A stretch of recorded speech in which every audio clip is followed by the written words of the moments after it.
Hello, Coastline students. This is your art teacher, Mrs. Reilly. I'm videotaping from home, so this is the new way we do art class. I will miss seeing your faces. I so enjoyed teaching you in your classrooms. Remember me coming in with all my stuff? I can remember some of you asking me ahead of class, "What are we going to do today, Mrs. Reilly?" So today we are going to talk about modern art. I introduced modern art the last time I spoke in chapel.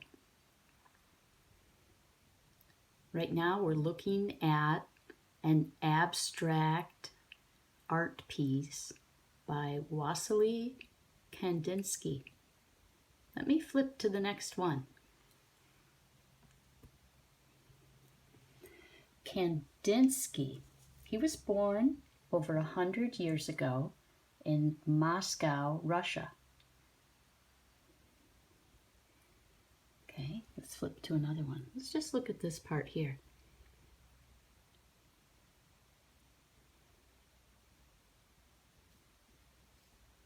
I'll scan over to the other side. There's a lot to see in this painting.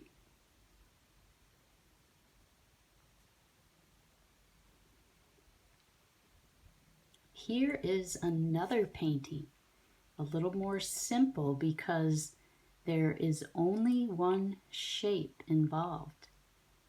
And if you remember, emphasis in art. We talked about this in the 5th grade class recently. Here we see the main focus or the emphasis is in the large circle. I know a lot of you already identified that. And we see contrast. Especially, I am seeing the contrast where? Where are you seeing it?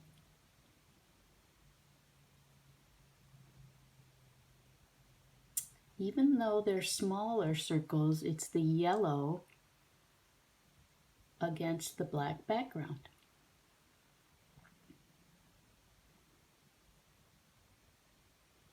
Okay. Here's another one. This is a little bit more challenging to see where the emphasis is. Because there is more shapes, more colors, more lines, and a variety of colors in different hues. Hues meaning, or what was the other word we used to use? Well, I'll just say a variety of the same color. That word is escaping me. Okay, so Wassily Kandinsky is one of the first creators of pure abstraction in modern painting.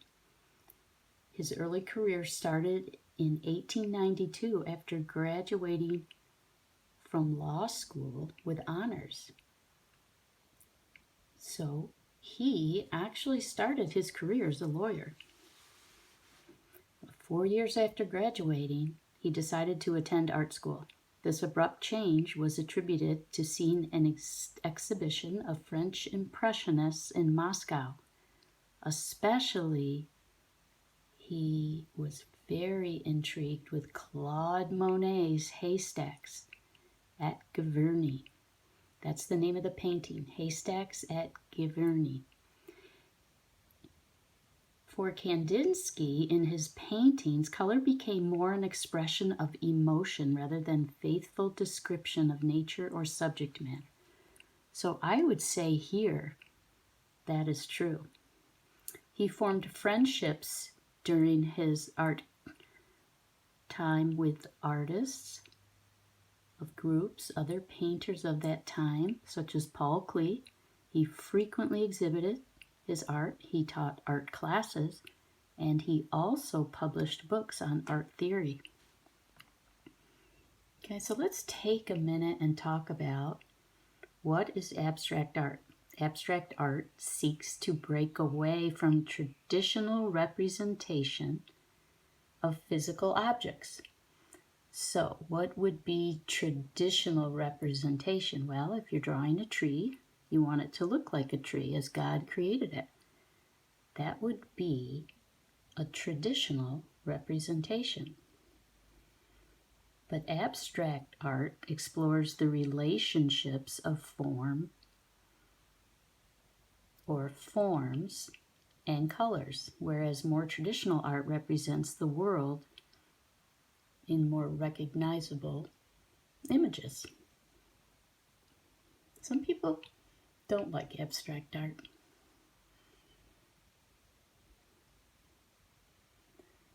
I enjoy Kandinsky's artwork. Now look at this.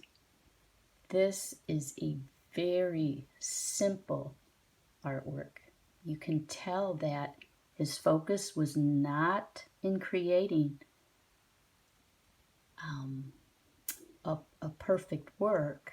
This is definitely, when I say perfect, I mean exact lines, even if it's a curved line for a circle.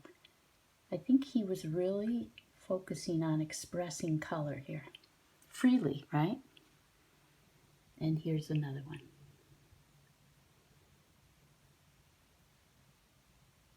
Okay, so for today's lesson, I would like for you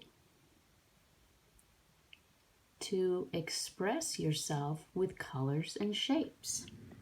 Let's go over here and talk about shapes. Remember this picture? When I used to bring this to class and we talked about shapes. There's organic shapes and there's geometric shapes. We had this in your art workbook last year. I would say you get to choose whichever shapes you want. I went along with more geometric shapes when I created stencils. So let's talk about that. I have a little workroom here in my bedroom. It's half of my bedroom. It's my little workroom. So what I did is I went ahead and I got some containers and cups and lids and little cookie cutters and some cardboard. So I'm going to show you that if you have any cereal or cracker boxes, you've seen some of those stencils I brought to class, some of you. You can just trace anything you want, okay, in different sizes. And then after you trace it with your pencil, you can cut it out and you'll get stencils. Now the reason why I recommend stencils, okay, something to trace when you're drawing, is because it's harder to hold something like this and get around it with your pencil, along with holding it straight. It's easier with a stencil, because you can press it down and then you can also turn your paper as you're tracing it. Another object I used was this. This was fun. Maybe some of you have this. Okay, I use this for the stars. And along with coloring, you can use markers. Here's my markers. They're fine tips. You can try metallic crayons. I bought these last year. Some of the classes have used it. Those were fun. I'll show you that in a minute. Regular crayons. There's my little happy face we did with the first graders. Or colored pencils. But I want to ask that you try and get a variety. Okay, so let's go back. Let me show you what I completed. Look, here's the colors. Warm colors and cool colors. And here's the color wheel. Remember the color wheel? Let's see if I should brighten this up. I have a little flashlight. And yes, right here. So we get to see the color wheel. Maybe you can bring up a color wheel at home on the computer, or maybe you have one. So you get to see that orange is complementing to blue and purple complements yellow, right? And red and green. Okay, so let's go back to how do we do this project? Okay, I don't like that flashlight. So what I did is I took a lot of shapes and I just chose what I felt like using. Okay.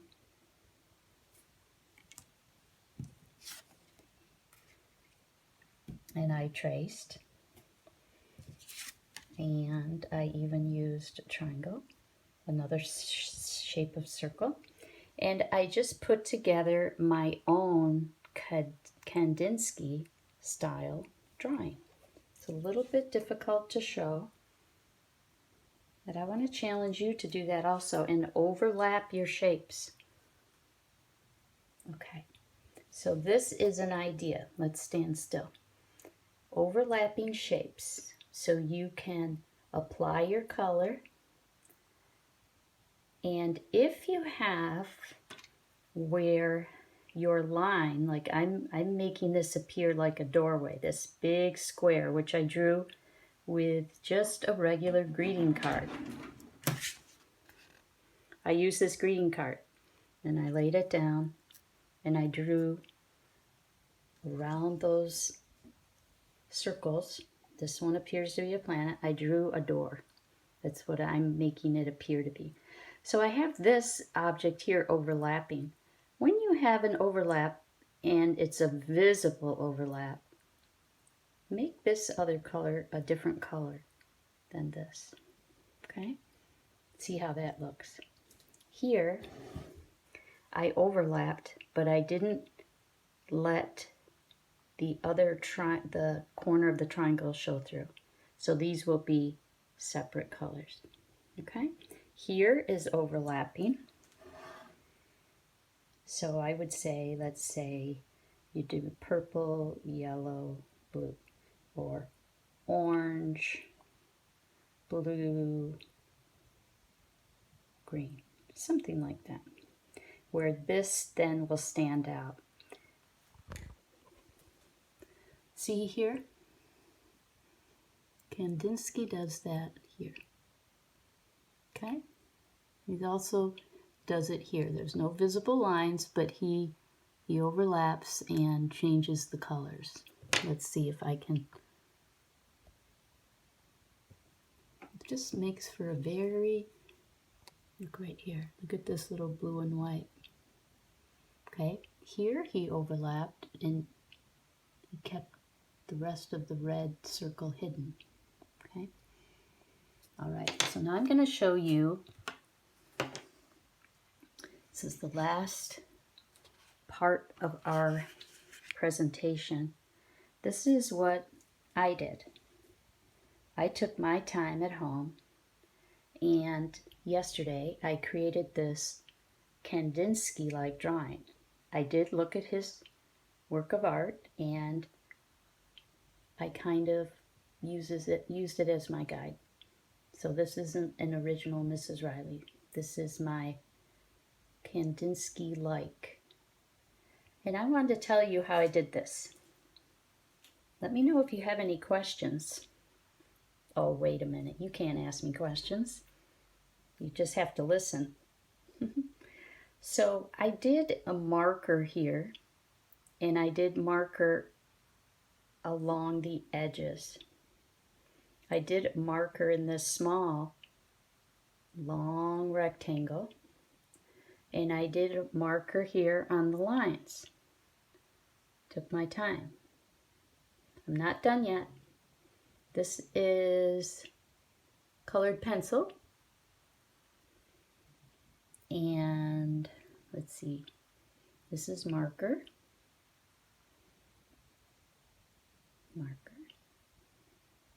And here I use my metallic crayons. Okay, Very fun. That's the first time I've used them, metallic crayons. But what I liked to do is I like to outline my areas with marker. Okay? So here, outline before I color it in. Sometimes you can make with marker a thick line or a thinner line. This is a very thin line. Okay? So this is my Kandinsky drawing. I've yet to finish. Well, let's walk through the steps. First you're going to want to, let's go back over here, you're going to want to get different pieces of or objects around the house and create your own stencils. And maybe you have something like a stencil already at home, but I would recommend that you make some large circles. This is a top to a very large coconut oil jar. Okay, this is a rectangle. And use tissue box. Let's see. Tissue boxes, that kind of cardboard. Then you'll be able to use it over and over again and put it in a baggie for your next art project. Okay, so that's the first thing we're doing. We're cutting out stencils. Then the next thing is to choose your design. We've talked about that in class. Maybe if you just take a stencil and start creating, then you'll be inspired. Okay, like I did here. I started with this large circle. Okay. Then I went over with this and I overlapped some shapes and then I created a skinnier one. Sometimes you can just use your ruler. So I used the ruler when I wanted to do rays. Okay, so the number 2 is use a pencil and your stencils and just create overlapping shapes. Okay, and begin your designs. You can also have squares, whatever else you decide to create. Then the third part is, once you've completed your design, you can apply whatever medium for color you would like. I decided to use markers, colored pencils, and crayons. I'm kind of having fun with that. So enjoy, students. Remember, Wassily Kandinsky, Modern Art, Abstract. Have fun. We'll see you next time.